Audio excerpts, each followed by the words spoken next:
This is the Turf Zone Podcast, your central information and news hub, bringing together professionals from turf associations across multiple states to share things to help you in your business. Brought to you in partnership with our friends at the Turfgrass Council of North Carolina.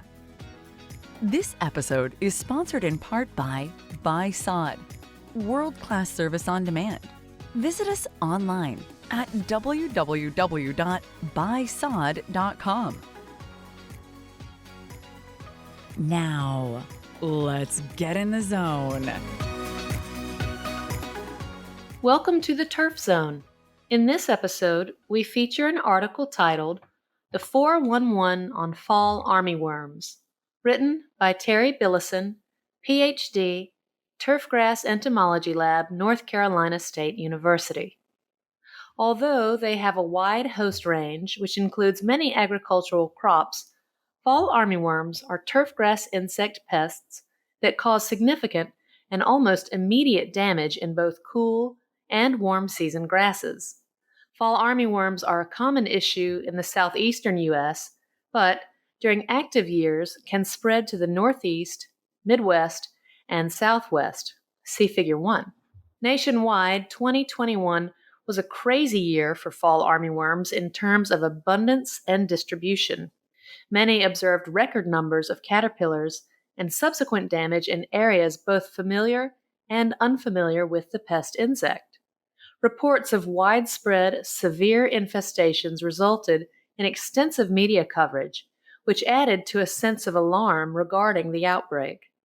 Like many turfgrass entomology centers, our lab was flooded with calls and emails requesting not only management recommendations, but also reassurance that the fall armyworm situation was under control. Uncertainty surrounding pest outbreaks is not only stressful, but can cause managers to panic when making management decisions. This can lead to misapplications, which stem from common mistakes, such as targeting the insect at the incorrect time or life stage, or selecting an inappropriate product or formulation. As fall armyworm season gets fully underway in the Carolinas, it's a good idea to review important aspects of fall armyworm biology and how these affect our approaches to management. We will review different life stages, behavior, and ecology, and emphasize how that influences the types of products we use and when is the best time to use them. This information should help us improve our fall armyworm approaches, not only during times of outbreak, but for regular management as well. Description: fall armyworm adults are small brown moths, see Figure 2, that are active at night, which makes them difficult to monitor, unless you have a sticky trap and pheromone lure, Figure 3. Similar to other moth species, fall armyworm adults are attracted to lights at night, and a well-lit turfgrass area may be more susceptible to fall armyworm outbreaks compared to others. Adult female moths lay their eggs in groups of 100 to 200 in a clustered mass on the sides of flat, sometimes stationary surfaces like buildings, fences, signs and signposts, outdoor furniture, or large ornamental leaves. During outbreak years, moths are less particular about their egg-laying preferences and will lay eggs on other kinds of moving surfaces like flags, vehicles, and smaller ornamentals. Within 3 to 5 days, eggs will hatch and tiny caterpillars, larvae, will drop down to the turfgrass and immediately start feeding. Caterpillars, see Figure 4, can range from half an inch to 2 inches and will feed for a few weeks until they pupate. They will remain in the pupal case for a week or two and then emerge again as new adult moths. The entire fall armyworm life cycle typically lasts anywhere from 1 to 2 months, depending mostly on temperature and soil moisture. They will undergo this process several times from June through October and sometimes November in the Carolinas, and will die off once temperatures dip below freezing. Damage and monitoring. In normal years, fall armyworms generally prefer feeding on finer textured grasses, although we have observed significant fall armyworm feeding in many different grasses and agricultural crops. In residential areas, we have observed that there is a slight tendency to avoid zoysia grass when other turfgrass species are present. But this is not the case during outbreak years or in high population areas.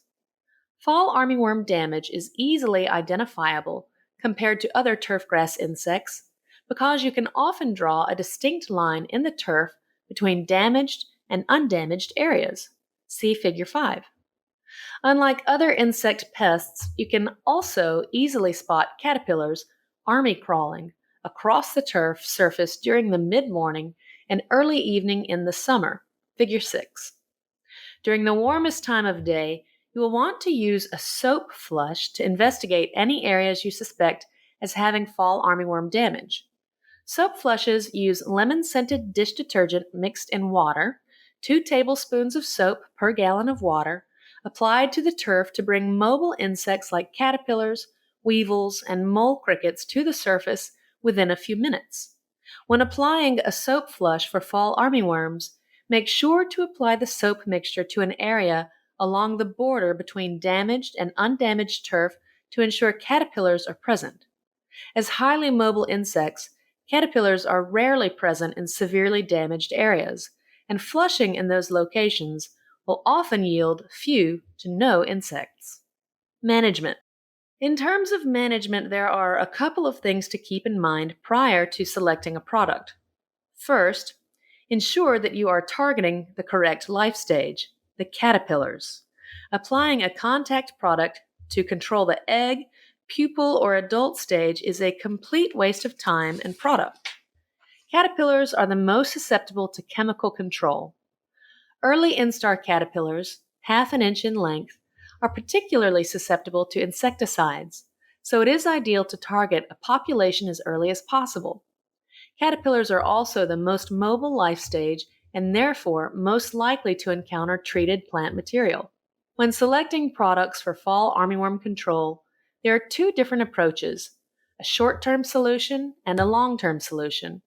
The traditional short-term approach will effectively and immediately control caterpillars causing damage, but will have a shorter window for residual activity. This approach utilizes a preferably liquid pyrethroid, like bifenthrin, to quickly control caterpillars as they feed on leaf tissue. During the 2021 growing season, we observed a potential option for a preventive approach for fall armyworms in areas of intense pest pressure where an anthranilic diamide, chlorantraniliprole, cyantraniliprole, tetraniliprole had been applied earlier in the season as part of a white grub management program. Early results indicate that a diamide application can provide more than 60 days residual control of fall armyworms. Residual activity of these active ingredients is part of the current research underway in our Turfgrass Entomology lab here at NC State, and we hope to have more detailed information and additional recommendations for fall armyworm management by the end of this year. As we progress through this growing season, it is important to remember that fall armyworms have been causing damage in turfgrass for a long time. Like any other insect, fall armyworm populations and subsequent damage will fluctuate from year to year. When environmental conditions are just right, outbreaks can occur, which will result in numbers higher than what we are used to encountering. However, management approaches or recommendations remain the same, whether we are managing a routine or outbreak pest population. A crucial component of effective management is to review information from reliable sources, preferably prior to infestation, to ensure management decisions are intentional and not reactionary. Fall armyworm frequently asked questions, compiled from inquiries in 2021. Where do fall armyworms come from? Fall armyworms overwinter most years in southern Texas and Florida, and their northern migration can be influenced by weather patterns. We do not have the ability to accurately forecast fall armyworm problems in advance, so timing-wise, they can sometimes surprise us with their damage. How do fall armyworms move to new areas, and is it unusual for them to move so quickly? Not unusual at all. Remember, the adult life stage of a fall armyworm is a moth. Moths are capable of flying large distances in a relatively short period of time. Many insects exhibit flying behaviors associated with both localized, short, and long-term migration. Female moths fly to an area with an abundant food source. Fresh green turf, for example, lay their egg masses on the flat side of a building, fence, sign, or large leaf, and when the eggs hatch, the larvae drop to the turf below and immediately start feeding. How bad was the fall armyworm season in 2021?